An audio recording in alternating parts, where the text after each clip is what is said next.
மதுரை 18ஆம் படி கருப்பின் வரலாறு. அந்த 18ஆம் படி கோவில்ல இருக்கிற அந்த 18 படிகளும் படிகள் கிடையாது. மாந்திரிக செய்கிற மந்திரவாதிகளின் ஜீவ சமாதி அது. அதுக்கு மேலதான் 18ஆம் படியான் கருப்பு உட்கார்ந்திருப்பாரு. இந்த 18ஆம் படி கருப்பு மதுரையில எப்படி உருவானாரு? பாண்டிய நாட்டுல இருக்கிற அழகர் கோவிலுக்கு சேல நாட்டு மன்னன் வராரு. அழகரை பார்த்தோன்னே அவரோட அழகுல மயங்கி பிரமிச்சு போய் நிக்கிறாரு. இந்த அழகரை எப்படியாச்சும் கடத்தி நம்ம நாட்டுக்கு கொண்டு வரணும்னு எவ்வளவோ திட்டம் போடுறாரு. அந்த சேல நாட்டுல உள்ளவங்க சொல்றாங்க அது ஒரு சக்தி வாய்ந்த சிலை, அது அவ்வளவு சீக்கிரம் கொண்டு வர முடியாதுன்னு.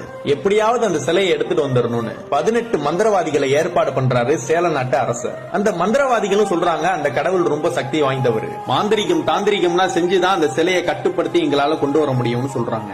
அதுக்கு நீங்க எங்களுக்கு காவலுக்கு யாரையாவது அனுப்புங்கன்னு சொல்றாங்க. அந்த சேல நாட்டு அரசரும் அதுக்கு நான் சம்மதிச்சுட்டு 18ஆம் படியான் கருப்ப காவலுக்கு அனுப்புறாரு. அந்த 18 மந்திரவாதிகளும் அந்த அழகர் கோயிலுக்கு போறாங்க. அந்த 18 மந்திரவாதிகளுக்கு காவலா கருப்பும் போறாரு. அந்த மந்திரவாதிகள்லாம் கோயிலுக்குள்ள போனோன்னு யாரோட கண்களுக்கும் நம்ம தெரியக்கூடாதுன்னு ஒரு மாந்திரிக மைய கண்ணுல தடவுறாங்க. அந்த அழகரோட அழகுல இந்த மந்திரவாதிகளும் மயங்கி போயிடுறாங்க. இந்த 18 மந்திரவாதிகளும் உட்கார்ந்து மந்திரம் செய்து அந்த அழகரோட சக்திய கொஞ்சம் கொஞ்சமா எடுத்துக்கிட்டே இருக்காங்க.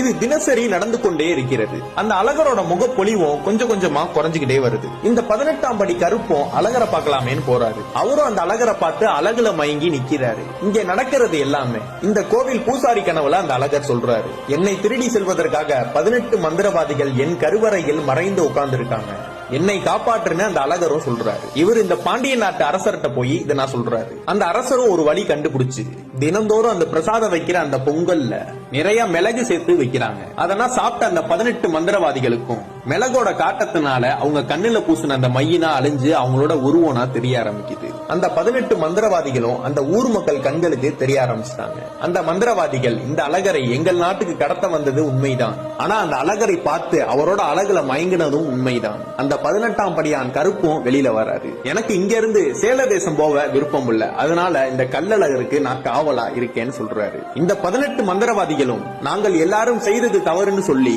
எந்த அழகரை நாங்கள் கடத்த சென்றோமோ அந்த அழகருக்கு காவலா நாங்க இருக்கோம், அந்த பொறுப்பை எங்களுக்கு கொடுங்கன்னு சொல்றாங்க. அதை இவங்க பிறவி பயனா எடுத்துக்கிட்டு அந்த அழகரை காக்குறாங்க.